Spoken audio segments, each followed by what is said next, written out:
하나님은 사랑이십니다. 그 사랑 안에 내가 있습니다. 사랑받은 만큼 변화됩니다. 하나님은 말씀이십니다. 그 말씀 안에 능력이 있습니다. 말씀을 듣는 만큼 살아납니다. 내 마음을 주님께 엽니다. 아멘. 아멘. 자, 믿음으로 고백한, 예수 그리스도의 이름으로 고백한 한마디 한마디 우리 하나님은 놓치지 않고 듣고 계십니다. 그래서 말씀을 들을 때 자꾸만 다른 생각이 나거나 마음이 자꾸만 다른 마음으로 빼앗긴다면 잠깐 눈을 감고, 아니 눈을 떠서라도 하나님 이 마음, 제 생각, 제 시선 좀 붙잡아 주십시오라고 기도할 때 성령님 여러분들 붙잡아 주실 거예요. 자, 말씀 우리 2주 전으로 거슬러 올라가서 네 번째 복이 뭐였습니까? 의에 줄이고 목마른 자는 복되다 라고 고백했습니다. 우리는 이 땅에 태어날 때 의를 가지고 태어나지 못했습니다. 죄인으로 불의한 존재로 태어났기 때문에 우리는 줄임과 목마름은 의를 향할 수 없는 존재들이에요. 그렇죠? 여러분 자신 한번 돌아보세요. 여러분들은 의를 향했습니까? 아니면 세상에서 주는 즐거움과 세상에 주는 것들을 계속해서 찾아다녔습니까? 이게 우리의 존재의 모습이에요. 실존입니다. 우리는 다시 한번 말씀드리지만 불의한 존재로 태어났기 때문에 의를 향한 줄임과 목마름을 가질 수 없는 존재들이에요.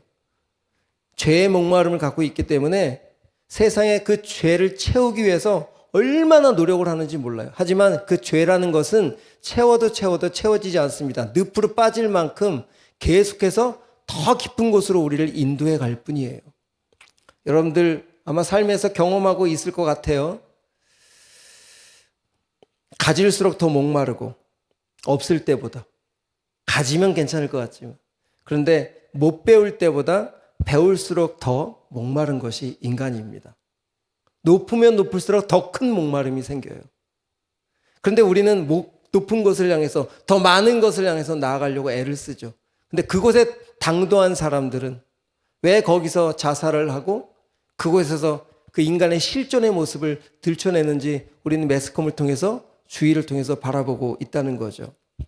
세상이 편리해지면, 풍요해지면 우리가 좀 만족될 것 같지만, 여러분 이 세상이 풍요롭고 더 안락하고 편안해지면서 우리는 더 공허함을 느끼고, 이게 바로 행복지수가 높아질 거라고 생각하지만 그렇지 않죠. 그래서 여러분 우리 죄를 향한 목마름은 우리 스스로 끊어지지 않습니다. 여러분 작심한다고 끊어지나요? 죄에 대한 여러분의 마음이 끊어지나요? 안 끊어져요. 이건 인간 스스로 끊을 수 있는 길이 아닙니다. 이 목마름은. 그래서 누가 대신 우리의 목마름을 가지고 가셨습니까? 예수님이죠. 여러분들이 잘 아는 대로. 그래서 요한복음 19장에 이렇게 말씀하셨어요. 그 후에 예수께서 모든 일이 이미 이루어진 줄 아시고, 이게 너무 중요해요. 예수님이 십자가에 이미 달리셨어요. 누구의 이름으로? 목마른 우리의 이름으로. 우리가 목마름을 끊어내지 못하니까 예수님이 죽음으로 목마름을 끊어내신 거예요. 그리고 뭐라고 말씀하십니까? 성경을 응하게 하려 하사. 여기에서 성경, 이 요한복음을 기록한 요한은 신약 시대의 사람이니까 여기서 말하는 성경은 구약 성경을 얘기하겠죠. 구약 성경에 말씀하시는 대로 인간의 실존적인 불의를 향한 인간의 갈급함을 끊어내기 위해서 그 준비하신 메시아 예수님이 이 땅에 오셔서 너희들의 이름으로 십자가에 죽으심으로 내가 목마르다. 목마르신 분이 아니잖아요. 메시아가 무슨 목마르심이 있으시겠어요. 그런데 우리의 이름으로, 우리의 존재적인 그 이름으로 십자가에 달리셨기 때문에 우리의 목마름을 가져가신 거죠. 시편 22편은 시편 기자가 예수님이 오실 것을 예표해서 기록한 시입니다. 그 22장 15절 세 번역에 이렇게 기록하고 있어요. 나의 입은 옹기처럼 말라버렸고 나의 혀는 입천장에 붙어 있으니 주님께서 나를 완전히 매장되도록, 하나님께서 나를 완전히 십자가에 죽도록 내버려 두셨다. 예수님이 이렇게 당하신 이유가 뭘까요? 여러분의 목마름을 여러분 스스로가 끊어내지 못하기 때문에 우리 주님이 여러분의 이름을 십자가에서 목마름을 끊어내신 거예요. 이것이 은혜입니다. 이것이 하나님의 의예요. 이 의를 아는 사람, 하나님의 사랑의 결정적인 예수 그리스도의 은혜를 알기 시작하면서 우리는 이제 의를 향한 목마름이 시작된 사람들이 되는 거예요. 세상을 향한 목마름들은 점점 줄어들고 그것은 가면 갈수록 나를 만족시킬 수 없다는 것을 자각하기 시작하고 진짜 나의 목마름은 하나님의 은혜 가운데 머무는 것, 그 은혜가 없으면 살 수 없는 것, 이것을 깨닫고 우리는 먼저 그의 나라와 그의 의를 구하게 되는 그런 자리로 한 걸음 한 걸음 달려가게 된다는 거죠. 그렇다면 여러분들 이 그런즉 너희는 먼저 그의 나라와 마태복음 6장 33절의 말씀은 여기에 먼저라고 하는 단어는 우선순위의 그 앞과 뒤를 얘기하는 게 아닙니다. 여기서 먼저라고 하는 단어는 최상급, 그러니까 가장 최상의 가치를 뜻하는 거예요. 이제는 내 목마름이 예수 그리스도를 향할 때 그 예수 그리스도를 향한 목마름은 우리에게 무엇을 주신다? 모든 것을 더하시겠다라고 하는 이 더해 주신다라고 하는 단어도 실제로 코르타죠. 의를 위하여 줄이고 목마른 자는 배부를 것이요 라고 하는 배부르다라고 하는 단어의 코르타조가 바로 지금 얘기한 더하시리라. 단어가 똑같은 단어예요. 그러니까 우리의 목마름을, 의를 향한 목마름이 시작된 자들에게는 그 주인 되신 하나님께서 배부르게 할 것이다, 더하게 할 것이다, 완전하고 부족함이 없게 할 것이다. 이 사실이 저는 믿습니다. 세상을 향해서 우리의 노력과 방법으로 수많은 돈을 쌓아놔도 그 통장은 더 큰 목마름을 만들어내지만 내 통장이 그만큼 되지 않은 작은 통장의 금액이 있을지라도 내 마음이 하나님을 향해 있을 때 그 통장의 작음과 상관없이 우리 마음에는 평안으로 우리를 이끌어 가셔서 그 상황이 부족함이 없게 느껴지는 거예요. 이거는 세상 사람들이 알 수 없는 기쁨입니다. 여러분만 느낄 수 있는 거예요. 의를 향한 사람만 느낄 수 있는 게 바로 그거예요. 내가 가진 것이 없어도, 지금 당장 무엇이 되지 않아도 나를 향한 주님의 선하신 계획을 분명히 믿는 사람은 그냥 실실 웃고 있는 거예요. 미친 사람처럼. 도대체 쟤는 가진 것이 없는데 왜 저렇게 평안할까? 쟤는 뭔가 잘 되는 것 같지 않은데 왜 이렇게 평안할까? 왜 모습이 저렇게 요동침이 없지? 이런 이야기를 누가 들어야 됩니까? 의를 향한 자들이 듣는 거예요. 그래서 배부를 것이다. 그 배부름은 바로 주님이 주시는 부족함이 없는 내 인생을 믿음으로 바라본 사람들이 그렇게 고백할 수 있는 거예요. 그렇다면 지금 여러분들은 지금 나는 그런 마음이 없는데 그럼 난 잘 믿고 있는 걸까? 라고 지금 고민하고 지금 나는 지금 제대로 하나님을 믿고 있는 걸까라고 걱정하는 친구들이 있을 거라고 생각되는데, 의를 향한 굶주림과 목마름은 우리 주님이 우리를 향한 목마름이 훨씬 더 크시기 때문에 우리가 얼굴만 바라보고 주님을 향하면 있으면 그 하나님 우리를 끌어당기는 힘이 더 크신 거예요. 완전 달라요. 우리가 하나님을 찾아가는 게 아니고 우리는 하나님을 향하기만 하면 우리를 향해 주신 그 하나님의 크신 놀라운 계획과 그분의 선하심이 우리를 더 끌어당기시는 거예요. 그래서 한 걸음 한 걸음 그 주님이 우리를 끌어가시는 거지, 어떻게 여러분들이 하나님을 따라가요? 여러분들 하나님을 따라갈 수 있는 그 걸음들이 아니야. 우리는 뭐만 하면 된다고요? 의를 향한 목마름을 가지고 하나님이 필요한 존재예요. 하나님의 은혜가 필요한 사람입니다. 라고 계속해서 그 의를 향한 주림과 목마름을 향할 때 그 우리를 사랑하시는 그 하나님께서 목마름 속에 부족함이 없도록 우리를 한 걸음 한 걸음 인도해 가시는 분. 믿으십니까? 그게 얼마나 쉬워요. 오늘 5번째 복도 마찬가지예요. 5번째 복, 우리 7절 다 같이 읽어보겠습니다. 기뻐해라가 다 잊어먹었을까요? 뭐라 그랬죠? 마카리오스라고 했죠? 마카리오스, 긍휼히 여기는 자여. 왜냐하면 너희가 긍휼히 여김을 받을 것이기 때문이다. 자, 긍휼히 여김 받은 사람이 기뻐해야 될 근거가 뭘까? 이 이야기도, 이 복도, 5번째 예수님이 말씀하신 이 복도 당시 사람들이 이해할 수 없는 이 단어였지만 예수님 스스로가 이 긍휼의 장본인이셨어요. 하나님의 본체를 버리시고 우리의 몸과 똑같은 몸을 입고 이 땅 가운데 피조물과 동등되게 오셨어요. 죄의 몸을 입고 오셨어요. 이게 긍휼입니다. 지금 설명해 보면 긍휼이라는 단어를 예수님이 구약에서 가져오셨어요. 두 단어를 합친 단어인데 첫 번째 호세아 6장 6절 다 같이 읽어보겠습니다. 시작. 나는 인애를 원하고 제사를 원하지 아니하며 번제보다 하나님을 아는 것을 원한다. 하나님 말씀하신 거예요. 나는 너희들에게 어떤 형식과 섬김과 어떤 몸으로 드려지는 것보다 너희 마음을 원해. 여기 인애라고 하는 것이 단어가 헤세드라고 하는 단어예요. 성경에 가장 많이 하나님의 마음을 표현해낸 단어가 바로 이 헤세드. 이 헤세드라는 단어는 사랑이라는 단어보다는 은혜라는 단어가 훨씬 큽니다. 은혜라는 마음이 훨씬 커요. 그렇다면 아까 의를 위하여 줄이고 목마름과 똑같죠. 나는 인애를 원한다 라고 하는 것은 너희들의 어떤 헌금과 너희들의 어떤 노력을 원하는 것이라 뭘 원한다는 거예요? 하나님을 향해 있는 너희들의 진짜 마음만 있으면 돼. 이게 헤세드예요. 그렇다면 두 번째 단어는 어떤 단어냐면 예레미야가 3장 22절 한번 읽어볼까요? 시작. 여호와의 인자와 긍휼이 무궁하심으로 우리가 진멸되지 아니함이니이다. 지금 이 예레미야 선지자는 이스라엘 백성들이 지금 바벨론 포로에 잡혀가 있는 상태예요. 그런데 하나님이 나타나셔서 너희들의 지금 현재 상태는 완전히 나라가 빼앗기고 주권이 빼앗기고 성전이 무너지고 그냥 폐허가 되어서 너희들은 포로가 되어 있는 존재라고 얘기하지만 하나님은 그렇게 말씀하지 않아요. 내 인자와 긍휼은 너희들이 다시 어떤 상황에 있어도 진멸되지 않아. 그러면 상태에 따라서 이 인자와 긍휼이 적용되는 거예요? 이 영적인 것으로 적용되는 거예요? 우리 상태는 혹 바벨론 포로에 잡혀가는 세상에서 좀 끌려가는 사람일지라도 하나님의 이 인자와 긍휼은 어떻다고요?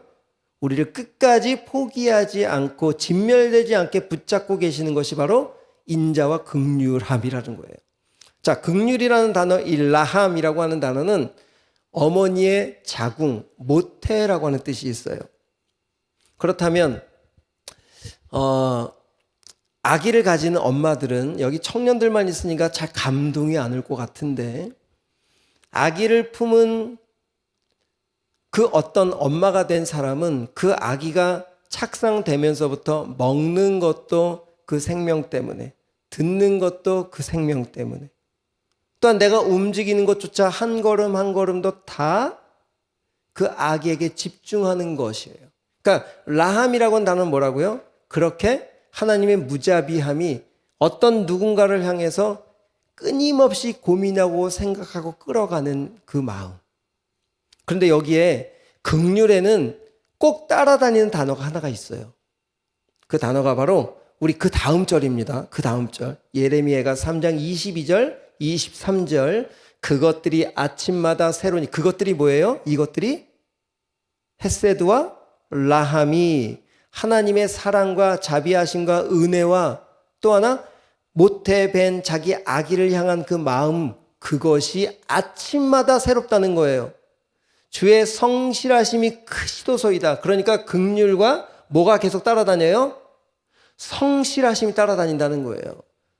여러분, 하나님의 성실하심은 어떤 것을 말할까요? 제가 성실은 지속되고 반복되는 행위. 우리가 잘해서만 해주시는 게 성실하심이 아닌 거예요. 성실하심은 우리가 잘 못해도 우리가 넘어져 있어도 쫓아가셔서 그 손 잡아 붙여 일으키시는 거예요. 우리가 뭔가 지금 하나님을 잘 알지 못해서 오해하고 관계가 끊어져 있고 어떤 누군가에게 오해를 받고 있는 상황에도 하나님은 그를 찾아가셔서 그 오해를 풀어주시는 거예요. 하나님이 하시는 일들은 우리가 하나님의 긍휼 안에, 하나님의 은혜 안에, 하나님의 계획 안에, 하나님의 선하심 안에 완성될 때까지 그 성실하심은 지속된다는 거예요. 이거 얼마나 감사한 일이에요. 이런 데가 어디 있어요? 이런 분이 어디 있어요? 세상은 우리가 뭔가를 드려줘야 되고 세상의 종교는 뭔가 우리가 열심을 내야 기브 앤 테이크로 주시는 하나님, 기브 앤 테이크로 주시는 신으로 유도하지만 우리 하나님은 뭘 원하시는 것이 아니에요. 우리의 마음만 원하신다는 거예요. 너희들의 마음이 나를 향하기만 하면 된다. 그럼 내가 너를 책임져 줄게. 이런 하나님이 어디 계세요? 이게 긍휼이라고 하는 단어인 거예요. 여러분, 우리가 넘어져도 여러분 한번 돌아보세요. 여기까지 지금 있는 자체가 하나님의 긍휼하심을 입은 자가 아닐까요? 여러분들이 지금 여기 예배 자리에 와 있는 것이 여러분의 노력이라고 생각하세요? 하나님의 이끄심이 있으셨기 때문에, 하나님의 성실함이 있으셨기 때문에 여러분들이 여기까지 온 거예요. 뒤로 한번 돌아보세요. 내 신앙의 이력을 한번 보세요. 정말 내가 열심을 내서 달려봤지만 가면 부딪힘이 있고 내 힘으로 했던 모든 것들은 점점 무너지고 지금 돌아보니까 와, 이제 하나님의 사람은 조금 변화되어 가고 있구나. 이게 하나님의 긍휼하심인 거예요. 이런 하나님의 긍휼하심을 입은 자가 어떻게 살아가야 될지 우리 한번 시편 89편 24절도 세 번역으로 한번 다 같이 읽어봅시다. 시작. 나는 그를 사랑하고 내 약속을 성실하게 지킬 것이며 내가 그에게 승리를 안겨주겠다. 여기 헤세드와 여기도 똑같이 성실하심이 붙어 있죠. 이게 누구를 향한 시편이었습니까? 다윗의 이야기예요. 다윗의 인생이 그 이세의 8명의 아들 중에서 가장 연약한 아들 8번째 아들로 태어났어요. 군대도 가지 못할 만큼.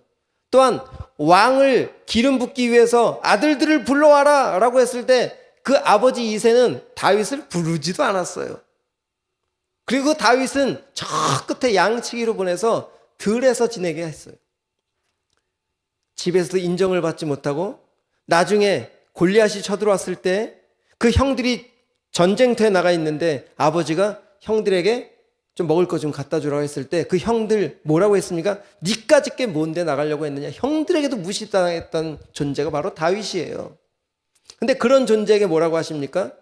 내가 너를 사랑하기 때문에, 내가 너를 향한 성실함이 있기 때문에 너에게 승리를 안겨줄 거야. 이게 지금 다윗에게만 향한 말씀일까요? 바로 여러분들을 향한 말씀인 거예요. 나는 지금 보잘것없어도 하나님을 향한 마음만 있다면 하나님 그 마음을 붙잡고 하나님의 긍휼하심과 성실하심으로 반드시 너희들에게 승리를 안겨주게 될 것이다. 야, 이 놀라운 이 하나님의 긍휼하심, 그 긍휼하심은 여러분 모두에게 적용됩니다.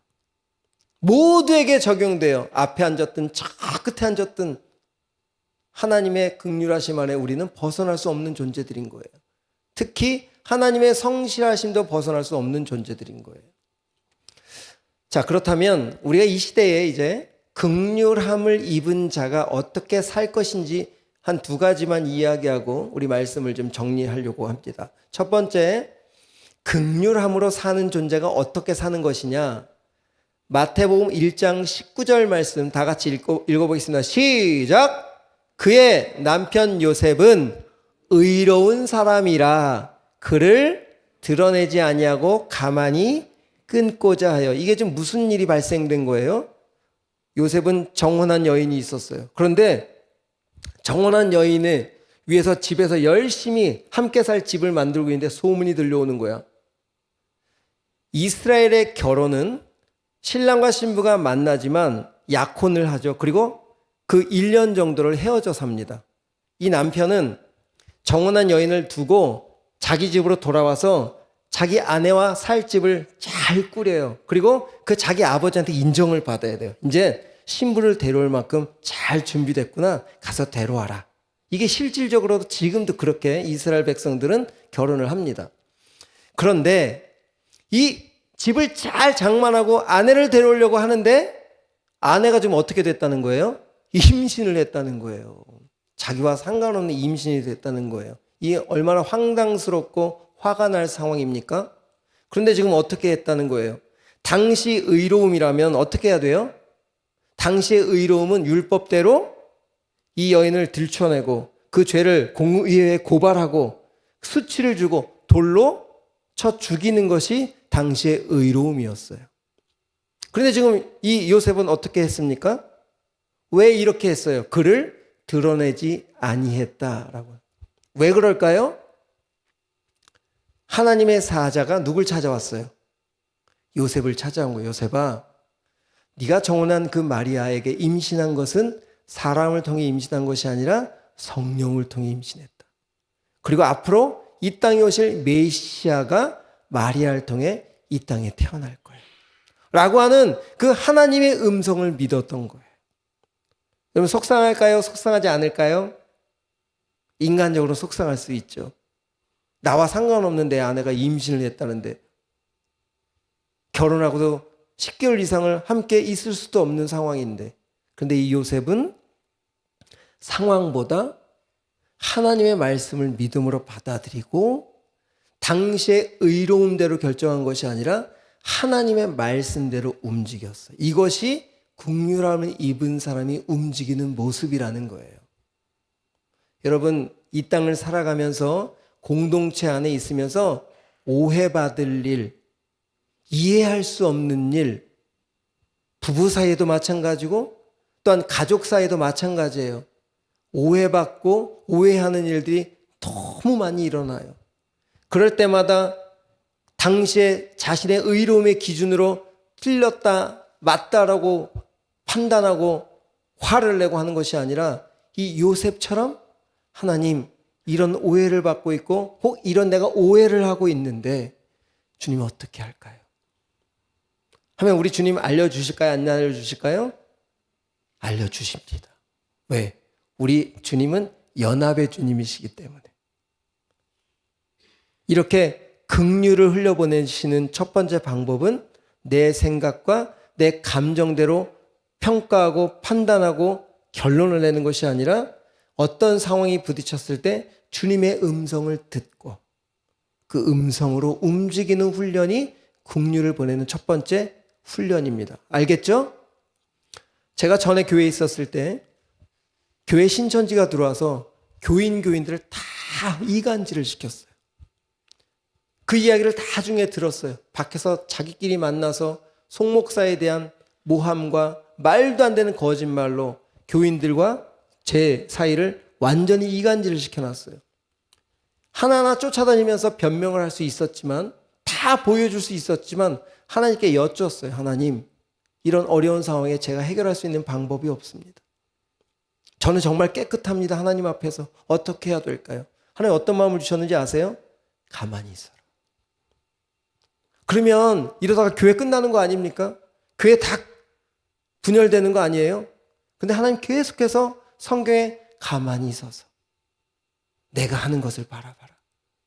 그러면 제가 어떻게 해야 될까요? 쫓아다니면서 내 오해를 풀어야 될까요? 하나님 말씀대로 강단에 앉아서 기도해야 될까요? 그때부터 강단에 앉아서 아침마다 금식해가며 그냥 하나님의 사인을 받기 시작했어요. 그 시편을 계속 읽었습니다. 5편씩 매일. 그런데 한 2-3달 동안 얼마나 복잡했겠습니까? 와서 막 큰 소리도 내고 교회 안에서 여러 분란들이 있었지만 하나님이 싹 잠잠케 해주셨어요. 이걸 다 설명해 드릴 수는 없지만 우리가 하나님의 말씀대로 움직일 때는 정말 기다리기 쉽지 않아요.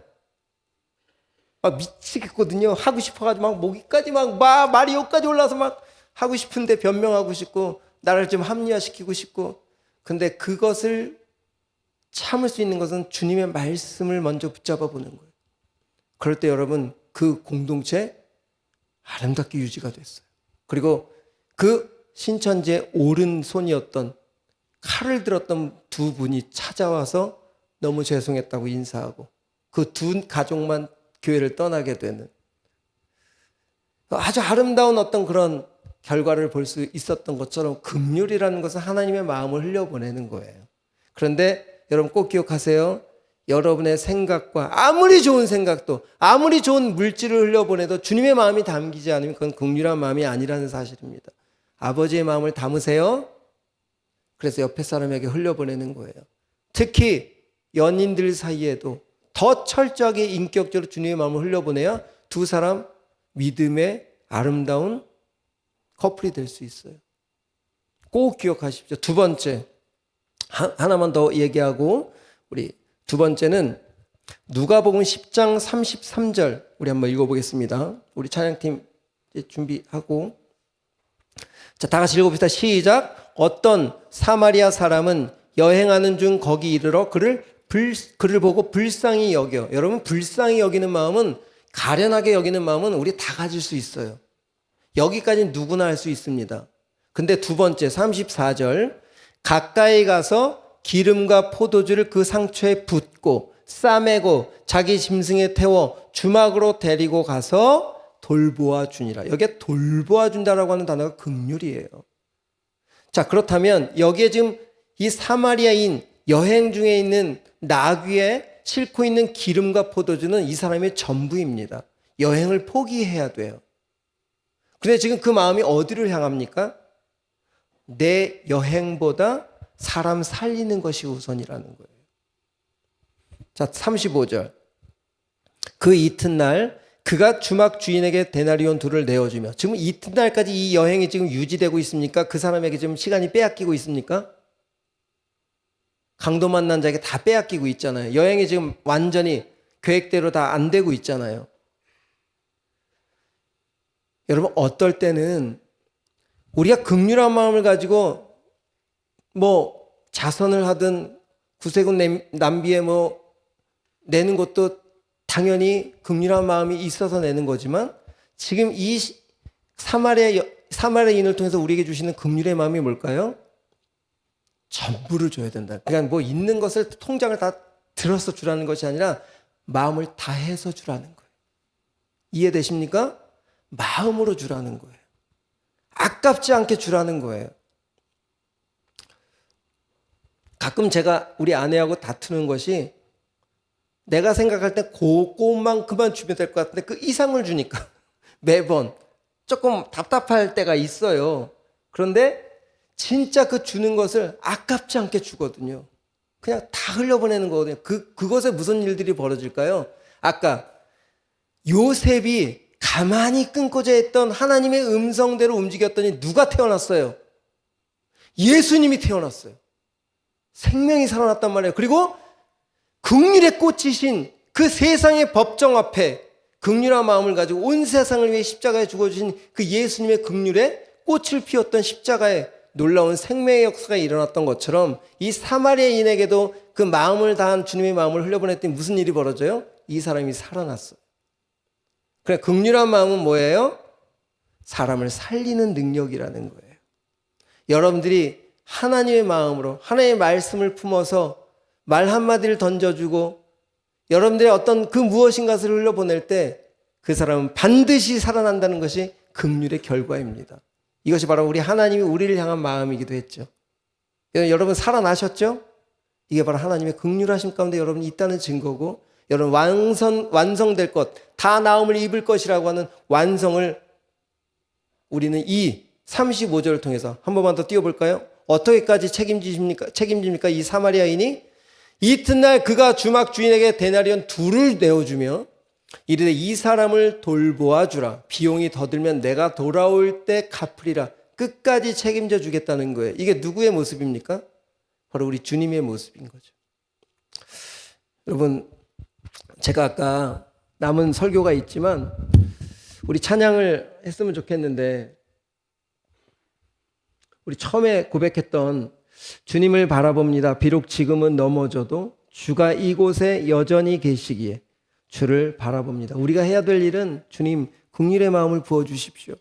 그 마음을 알게 해주십시오. 예배를 통해서 누군가를 통해서 그 마음을 받았다면 여러분들 그 마음을 계속해서 내 속에 채우고 나를 향해 채워졌다면 이제는 그 채워진 것을 흘려보내는 자가 되게 해주십시오. 세상은 여전히 어둡고 우리 두 눈 가리웠지만, 한 치 앞길 우리는 알 수 없는 길을 걸어가고 있지만 여전히 우리 곁에서 우리를 감싸 안으시는 그 주님이 계시기에 우리는 오늘도 살아갈 수 있습니다. 이런 고백, 우리 다시 한번 고백하며 오늘 들은 말씀 우리 결단하며 나가겠습니다.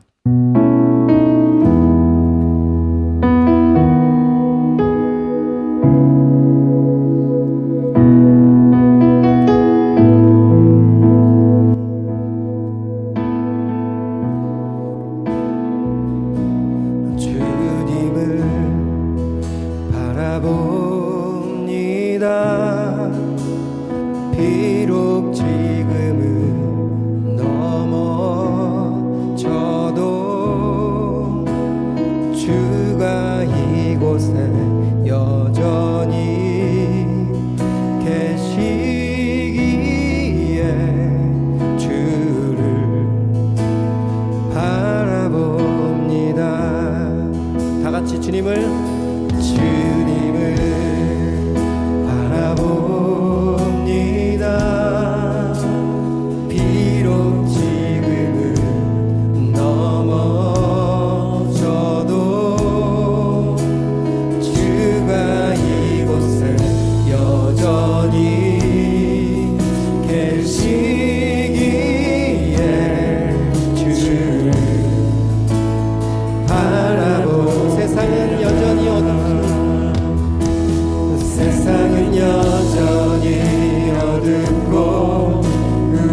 모르잖아요. 주님을 바라본다고 고백은 하지만 어떻게 보는 것이 주님을 바라보는 걸까요? 주님을 바라본다는 것은 뭐 오른쪽을 향해서 보는 것도 아니고 왼쪽을 향해서 보는 것도 아니에요. 여러분 마음을 보는 겁니다. 여러분 마음을 보세요. 여러분의 마음이 어디를 향하고 있는지. 이것이 주님을 바라보는 시작점입니다. 여러분의 마음을 한번 보세요. 내가 지금 마음이 어디에 뺏겨 있는지, 내가 지금 무기력한지, 무감각한지, 여러분의 마음이 주님과의 지금 관계를 보여주는 거예요. 우린 자꾸만 뭐 주님 하면서 우리 시선을 뭐 위로만 들면 주님을 볼 것 같은데, 주님은 위에 계신 것이 아니라 우리 마음에 계신 거거든요. 주님을 바라봅니다라고 할 때 여러분 다른 곳을 보는 게 아니라 내 마음을 보고 찬양하는 거거든요. 주님, 내 마음이 어디를 향했는지, 내가 왜 이렇게 무감각한지, 왜 하나님 향해 우리가 달려가지 못하고 있는지, 하나님 저를 좀 불쌍히 여겨주십시오 라고 하는 것이 주님을 바라보는 거예요. 우리 그렇게 한번 기도하며 나가겠습니다. 우리 찬양팀은 찬양을 해주시고 주님을 바라봅니다. 우리 기도하실 분들은 하나님 정말 내 마음이 어디를 향했는지 하나님 저를 다시 한번 보게 해주옵소서.